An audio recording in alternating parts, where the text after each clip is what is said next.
temptation and the pact. Jacob had always been a simple man, a tireless worker who fought day by day to support his family.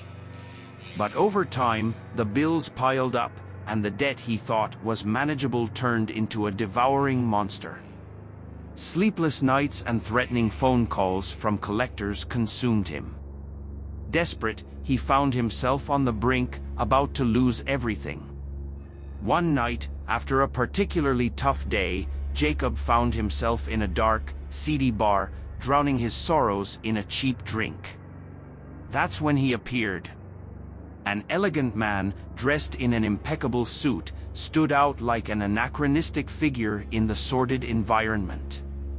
He introduced himself as Lucius, a name that sounded ancient and carried an indescribable weight. Lucius seemed to know everything about Jacob, his debts, his worries, even his deepest fears. "I can help you," Lucius said with an enigmatic smile. "I can offer the solution to all your problems. In exchange, I just need one small thing. Something you'll barely notice." Desperate and with no other options, Jacob listened intently as Lucius described the pact. A simple contract, signed in blood, that would guarantee instant wealth and success. It was too tempting an offer to refuse. Lucius explained the ritual with a disturbing calmness, detailing each step as if he were describing a culinary recipe. That very night, Jacob was taken to a remote location, an old, abandoned cabin in the forest. The interior was decorated with strange symbols and black candles that cast dancing shadows on the walls. In the center, an ancient table where Lucius placed the contract. "All you need to do is sign," he said, offering Jacob an ornate knife. With a superficial cut on his palm, Jacob let his blood drip onto the paper, feeling a shiver run down his spine as he signed his name. The room seemed to fill with a palpable energy, and the shadows around him seemed to move with a life of their own. Lucius smiled, satisfied, as he stored the contract. "It's done. Your life will never be the same." In the following days, Lucius's promises began to materialize.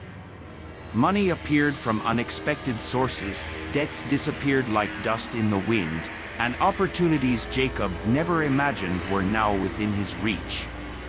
But, along with prosperity, something else began to manifest.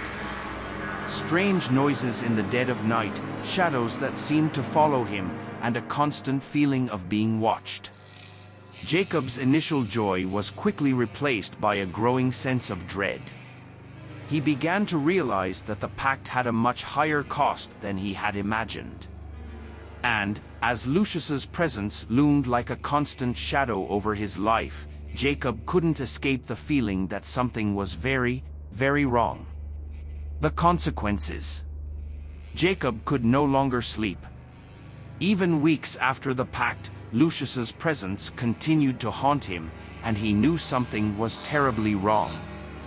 On the surface, everything seemed perfect, his debts paid, his family safe, and business opportunities appearing as if by magic. But there was a price. There always is. He would wake up in the middle of the night drenched in cold sweat, hearing whispers crawling along the walls of his house. "You belong to us, Jacob," the voices whispered, with a sinister melody. They were voices from another dimension, echoing with a terror that made his heart race. His house, once a refuge of peace, now seemed like a labyrinth of shadows and fear.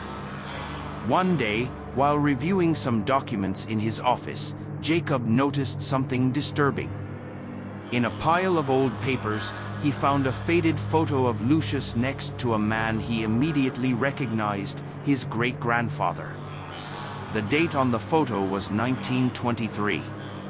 How is this possible? Jacob thought, a shiver running down his spine. Lucius didn't age, didn't change. He was a constant, an entity that transcended time. Desperate for answers, Jacob visited an old library in the city, seeking information about Lucius. Leafing through dusty books and forgotten manuscripts, he found references to an ancient demon, a collector of souls, known for deceiving the desperate with promises of wealth and power. The name Lucius appeared repeatedly, always associated with stories of destruction and despair. With each new discovery, Jacob's sanity began to fragment. He started seeing Lucius everywhere, on the street, reflected in mirrors, in dreams that turned into living nightmares. The shadows closed in around him, and he felt Lucius's presence ever closer, as if he were being hunted. One night, while in his living room, one of the candles he lit to try to keep the darkness at bay suddenly extinguished. The darkness swallowed the room, and Jacob felt a cold hand on his shoulder. Slowly turning, he saw Lucius, more shadowy and threatening than ever. "Did you really think you could escape?" Lucius whispered, his voice laden with a cold malevolence. Jacob tried to scream, but no sound came from his mouth. He was trapped, powerless, as Lucius approached, his eyes glowing with an infernal light. Jacob woke up in a cold sweat, gasping for air, with the sensation that the nightmare was more real than he could bear. He knew he needed to find a way to break free, but every attempt seemed only to strengthen the bond with Lucius. He was trapped in a downward spiral of fear and despair, and time was running out. The following days were a blur of paranoia and terror. Jacob avoided mirrors, as they showed reflections of deformed and grotesque faces. He heard constant whispers, now clearer and more insistent, as if the voices were getting closer. He knew he was losing the battle against the forces he had invoked. The shadows grew, enveloping his house and his mind, and Jacob realized, with growing horror, that he was being led to a fate worse than death itself. Lucius wasn't just a demon, he was the personification of despair, a jailer of souls. And Jacob was about to discover the true cost of his pact. The final confrontation. The sleepless nights and incessant whispers in the darkness had pushed Jacob to the brink of sanity. He knew he was racing against time, that each second brought him closer to the terrifying fate Lucius had in store for him. In his fevered mind, one word pulsed: survival. Determined to break free from the diabolical pact, Jacob sought help in a place where the desperate found answers: an old church on the outskirts of town. The priest, an elderly man with eyes that seemed to have witnessed all the horrors of the world, listened to his story with a grim expression. "You made a pact with something you don't understand," the priest said in a grave voice. "But there is a chance, a single chance to break this bond." Jacob listened intently as the priest described a banishment ritual, a dangerous process that involved confronting Lucius directly. "You will have to bring Lucius into this physical world and face him," explained the priest. "But remember, he will not come easily." Armed with this knowledge and a fragile hope, Jacob prepared for the confrontation. He returned to the cabin in the forest, the place where it all began, carrying with him the ritual instructions and a fierce determination to survive. The atmosphere was more sinister than ever, the shadows seemed to dance with a life of their own, and the air was filled with a sense of despair. With trembling hands, Jacob drew the ancient symbols on the cabin floor and lit candles around the magic circle. As he began to chant the banishment words, the temperature in the room dropped drastically, and an oppressive darkness began to form in the center of the circle. Suddenly, Lucius appeared, materializing from the darkness with a malevolent smile. "You really think you can banish me, Jacob?" His voice was a chilling whisper that reverberated through the walls. "You belong to me." Jacob felt a deep fear but couldn't let himself be paralyzed. He continued the ritual, his voice gaining strength as the candles flickered violently. Lucius advanced, the shadows around him twisting like serpents, but something in the magic circle kept him at bay. The confrontation reached its climax when Lucius, realizing he was losing his grip on Jacob, made a final desperate lunge. "If I can't have you, no one can," he growled, launching a wave of pure darkness at Jacob.